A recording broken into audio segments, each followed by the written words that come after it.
What's up guys, Syiler here, and we're back on the 5.2 PTR taking a look at a rare mob that's going to be introduced in 5.2. Now he's been on the PTR for a while, but not many people have covered him or know, as you know, you might not know what he drops or does. So this is the Zandalari Warscout, and he'll spawn alongside a Zandalari Warbringer and a pterodactyl thing that no one cares about. But the Warbringer has a chance of dropping a mount, but it isn't soloable, so we're going to ignore that for the time being as you can't solo it, but it does drop the Direhorn mount, so keep that in mind for the future. But the Warscout is soloable. It has roughly 6 million HP, it has a total of 3 of 5 possible abilities, and we're going to cover that and then I'll explain why you want to kill this guy and why you want to keep an eye on him. So, first of all, he'll have this Vengeful Spirit as one of the abilities. If it gets into melee range, it'll pretty much kill you. Next is this like powerful crash thing. It'll be the sort of frontal cone AoE that you need to move out of. Next up will be a fear, which is interruptible, and it'll fear you for 7 or 10 seconds, so it's a pretty horrible fear.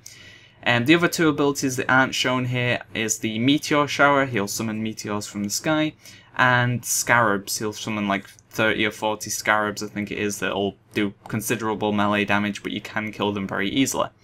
And the guy is CCable, so you can stun him and things like that, and his melee hits aren't too difficult. So yeah, you should be able to solo this guy quite easily as long as you avoid the mechanics and, you know, deal with the mechanics.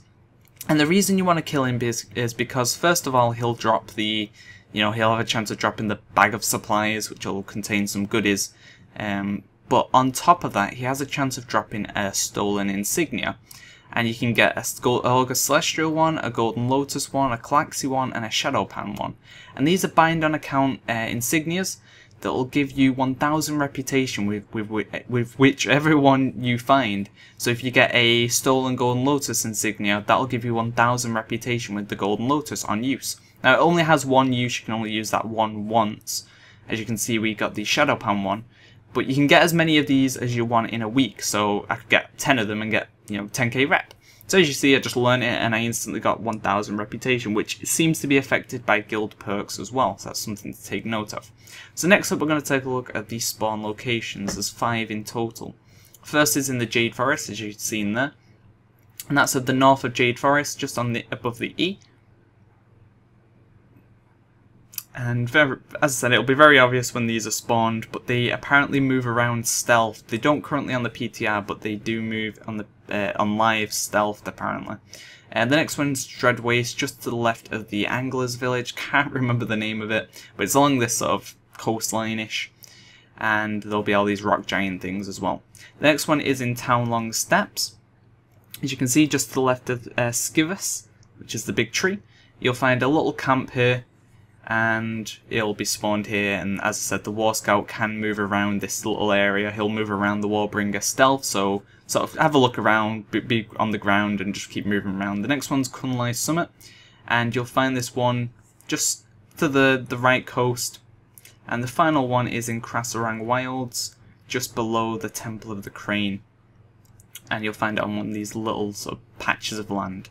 And that's all 5 spawn locations, so as I said, when you kill them you will gain about 1000 reputation. And I don't know what the respawn timer on these mobs is going to be. I'd imagine it'll be the standard Pandaria rare, so 1 to 2 hours. So you're not going to have to wait too long to farm these, and they are viable to farm. But I'll let you know when the patch goes live. I'll add a comment or an annotation letting you know what the actual respawn timer is. But definitely look to farm these if you're behind on reputation or you want to grind the reputation on an alt. Definitely viable. So thanks for watching guys, look out for more videos coming soon. Don't forget to leave a comment on what you'd like to see next basically. See ya!